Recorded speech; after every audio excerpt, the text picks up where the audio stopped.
Well, the original name of Fort Cochin is British Cochin, and this is the only enclave that was controlled by the British within the state of Cochin and Travancore, Kerala. There was no Kerala at that time, as you know that. And they had about 5,000 soldiers here protecting this enclave. They had a municipality controlled by the British, and they had councillors, mostly elected by the people of Fort Cochin of British extraction. So they were controlling this. So, and the rest of it is considered as villages surrounding the small little township. British traditions continued here because the British soldiery wanted that way, because they considered British Cochin as a part of Britain. And it was actually confined to one particular area there in the small town that we have here, and that was called, before that it was the Portuguese town. The Portuguese lived among us. The British also lived among us. Soon after that, British schools came into being, and their children and children from other extraction also could go there. We had St. John de Brito School, Santa Cruz High School. They're all English schools to begin with. Soon after the independence, they were all into vernacular. I do not know whether it was a mistake or not, but that patriotism toward our country and anything English has to be boycotted. That tradition, that sentiment was there. My family originally came from Waipin Islands, from Mayuri Kingdom, that place from Peru area. And they came here and settled here during the time of the Portuguese.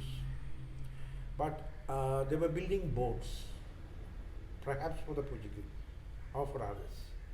And possibly then they became Christians for the sake of business maybe, or otherwise, or by conviction. I do not know that. That was so long ago. But after that they became fierce nationalists, fierce anti-British. And we were the only people who were fighting the British in the British little town. So naturally we were attacked by, they never liked us. We all went to jail. My father, my uncle, two of my other uncles, all of them were in jail during the independence movement. My grandfather was very popular here. So he fought against the British and became the first Indian chairman of Fort Cochin municipality in the country, in India, first Indian chairman. Because of that, when road was made, this is the longest road here, only road perhaps, it was named after him. And soon after his death, his son took over. Anyway, this was the first nationalist movement at that time, and it rolled on. And Mahatma Gandhi came. My father was the first one to start the Congress here, and there was a Congress office here. The police came, you cannot have an office called Congress office. So it was renamed or rechristened as Vande Mataram Club. So my mother was also part of the show.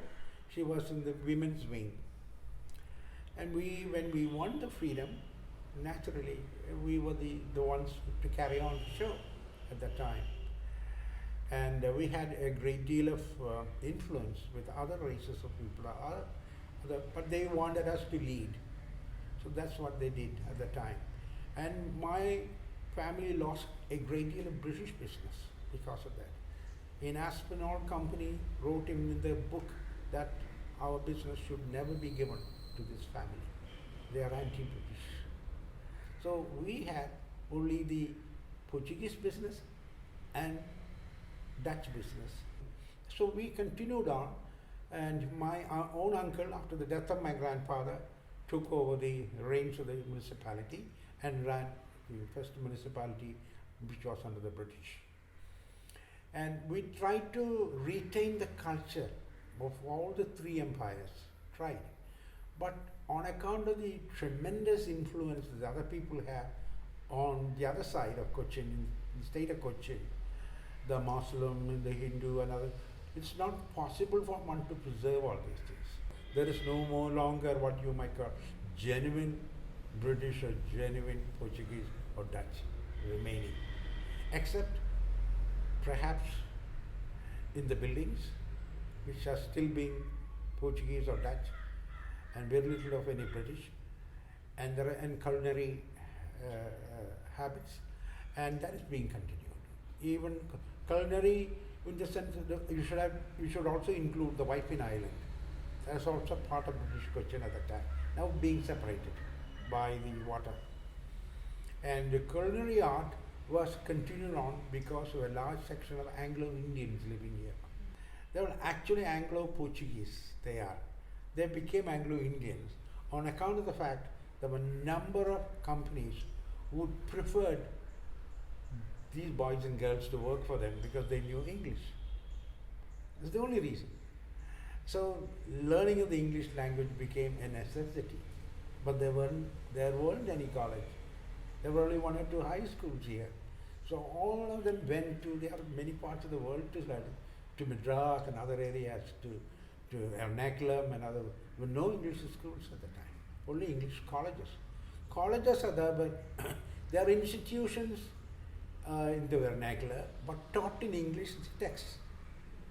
Like in Madras, it's the same story. Everybody talks Tamil, but when you sit in the class, you study English. Study history. They come out, you don't speak English. Similarly, it was taught in English, but the language was still Malayalam.